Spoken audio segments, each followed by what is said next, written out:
if you remember, for the Crown Jewel one. So that was the one that was him.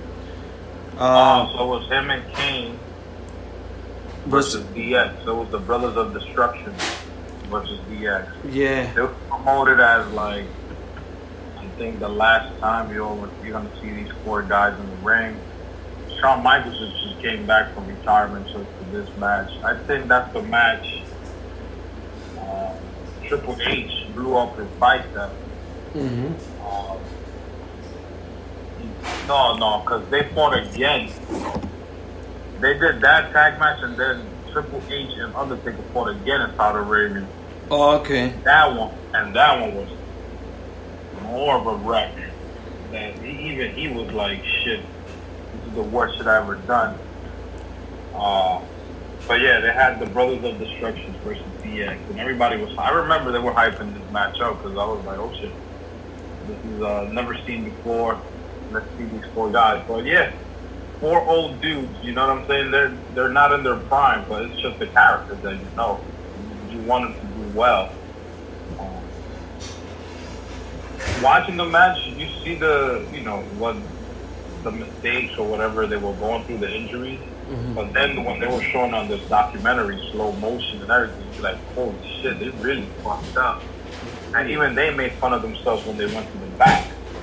And they were like, you hear Shawn Michaels like, yo, we really fucked that one up. You know what I'm saying? Yeah, you could tell they were kind of pissed because especially him that he retired, came out of retirement just for that. That's like, you're like, fuck.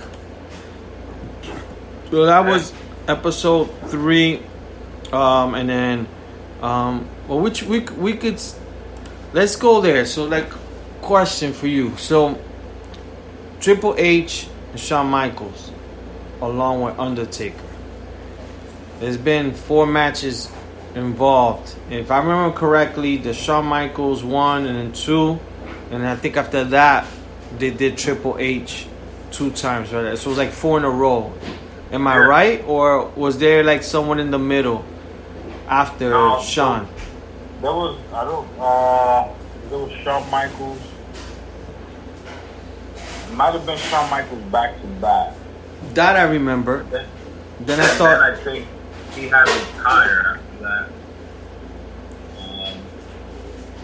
And then the Triple H, it might have been to skip the year because that's then the second one is when they brought Shawn Michaels back as a special guest referee.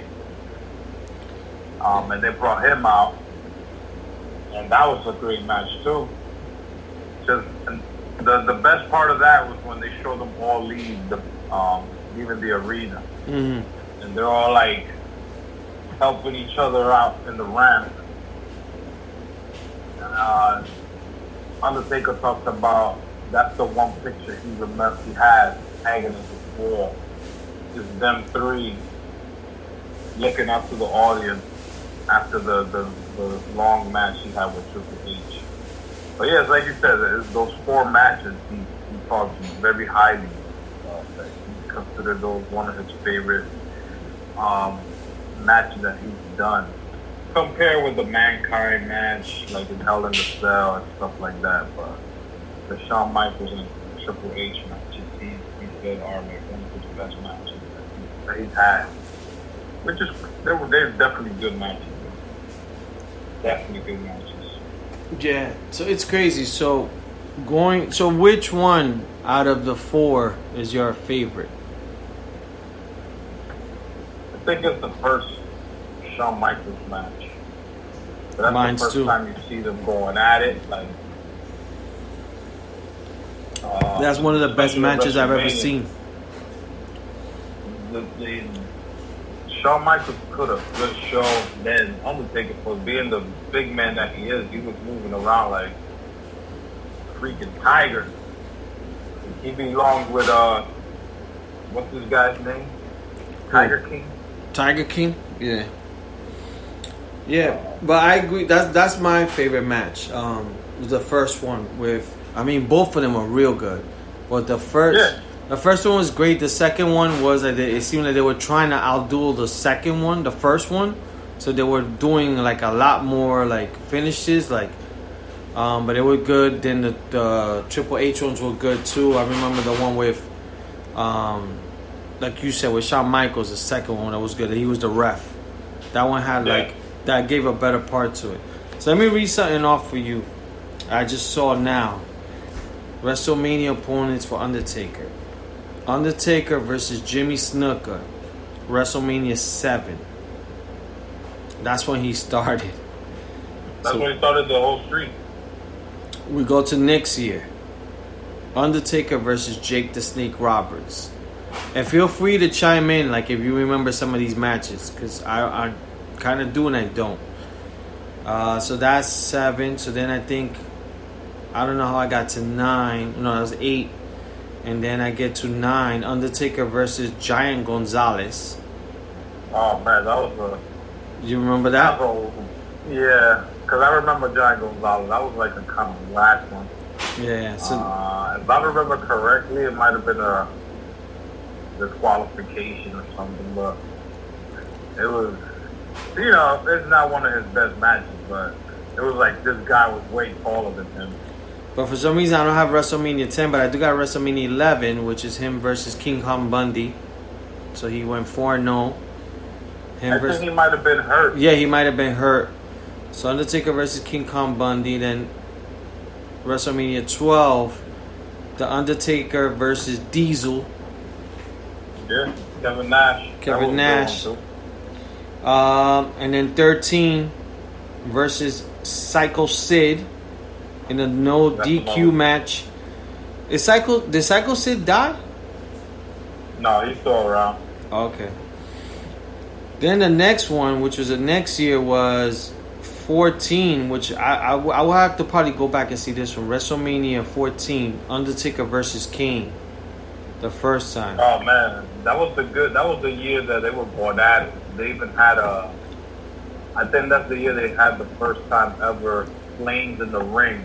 Not for WrestleMania, but like other pay-per-views. Yeah. And I think Paul Bearer was. He turned sides, right? Well, he chose Kane over Undertaker. So then they went to episode WrestleMania 15, Undertaker versus Big Boss Man in a Hell in a Cell match. And then I went from 15, then somehow 17 he went 9-0. I guess he was hurt maybe the year 16, but Undertaker versus Triple H. Yeah. But he was actually American Badass for that one. Yeah, he came on the bike. He was what they call it, the American Badass Undertaker. They still had the Undertaker name under that. That was his way. What he said on the documentary, it was a way to keep the Undertaker fresh, because people were already getting, tired of the gimmicks. Yeah. He was getting like stale, because that character's been around for so long. Like, what else can you do with it? So he did the whole badass, and I think he used to come out to the Kid Rock song. Yeah, rolling. Yeah.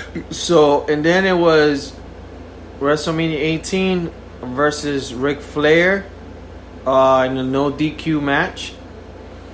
So that I remembered. And then it was 19 versus The Big Show and A-Train in a handicap match. Yeah. I don't remember A-Train. I don't think I did. And then WrestleMania 20, he fought Kane. Yeah. Then 21, Randy Orton. That was a good one. I think he was trying to put Randy Orton over too. And then he did 22 versus Mark Henry in a casket match. I remember this one. Yeah, I remember. That was a good one. It was a pretty good one. And then he did Batista for 23. WrestleMania 23. And then WrestleMania 24, he fought Edge. Great match. Yeah, I remember that one. And then 24, that's when he went in right to Shawn Michaels. He did 25. Yeah. Yeah. That was the good one. The Shawn Michaels, and even the second one was good. Yeah, so Following year. then 26 was Shawn Michaels in a streak versus career match. So did Shawn Michaels quit right after that since it was his career match? Yeah, that was more like almost like his retirement match. So then that was 36, and then 37 versus Triple H in a no holds barred match. And then Triple H again. So yeah, I was right. So they did 4 in a row, basically. And then from there, he fought CM Punk for WrestleMania 29. You know that one was the one I don't know how I forgot about that one. But he actually beat him off. This was in MetLife. What do you mean? CM Punk didn't win. The fight. CM Punk lost. Yeah. But for some reason I can't remember this match. And then So I had to go back and watch it. And then WrestleMania 30, like Al said, that's when he lost to Brock Lesnar. And that's when the streak officially ended. He did. Yeah, man. He went 21 and 0. And then from there, he went to Bray Wyatt in WrestleMania 31. WrestleMania 32 versus Shane McMahon in Hell in a Cell match. This was a great match. No, the Hell in the Cell with Shane McMahon? Yeah, that was a great match. Very good. That was 32, and then like we've been covering 33, 34, and then we're covering a little bit between, because we're now in 34, some of Crown Jewel. So episode 4 goes into some of the stuff in Crown Jewel in Saudi Arabia, and basically like he has to determine if he's going to continue wrestling or if he's going to do any more WrestleManias. Then episode 5, which is the last one, it basically covers Extreme Rules, and then WrestleMania 35, which was this year, which was his last one with AJ Styles. Let's go into that. So we went into we pretty much went through all the list of all of them. Let's go into this year's WrestleMania. So this year's WrestleMania for us was different, right? Because we normally watch WrestleMania, we make it like our Super Bowl. It becomes a thing. We'll order pizza.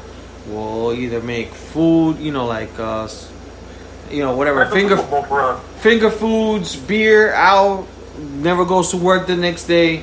He always has it set up as a vacation day. So yeah, it becomes a thing. This year, because of the whole COVID, we weren't sure we were going to get a WrestleMania. And I know we had talked, I think last year, it was never serious. We were like, yo, let's go to Tampa, this and that. But I mean, that never happened. But so then WrestleMania 35 takes place this year, which is weird because Undertaker was going to be there. But then leading up to it, it was weird because you didn't really get to see him fight. Then you saw if I remember, I think it was like a Monday Night Raw that he came in and he fucked up. What's the name of AJ Styles, the 2 other guys? The Luke Gallows and Anderson. So he messed them up. So it was just some excitement, but then we didn't know what kind of match we were gonna get for episode 35. I mean, WrestleMania 35, which turned out to be one of the best. It was the best match for WrestleMania, because WrestleMania this year was 2 days, people. It wasn't 1 day like we normally do. It was a Saturday and Sunday. So we saw both nights, but the Undertaker match, I think, took everything. So that boneyard match. So yeah, what was your thoughts into WrestleMania this year and specifically that match? Yeah, this whole COVID-19 had switched everything around. Even before WrestleMania, they were doing live events with no audience. So of course it was looking different for all of us. It was looking weird. It's like, I don't know, it's like something you consistently watch and then it just changes on you like rapidly. But they did the best they could with what they had. And then fast forward to this WrestleMania 35, like Lee said, 2-night event, which I've always saying they should do. Like, normally, previous years is 1 day, which is Sunday, and that show goes on for 7, 8 hours. It's too long for somebody to sit there, especially if you have kids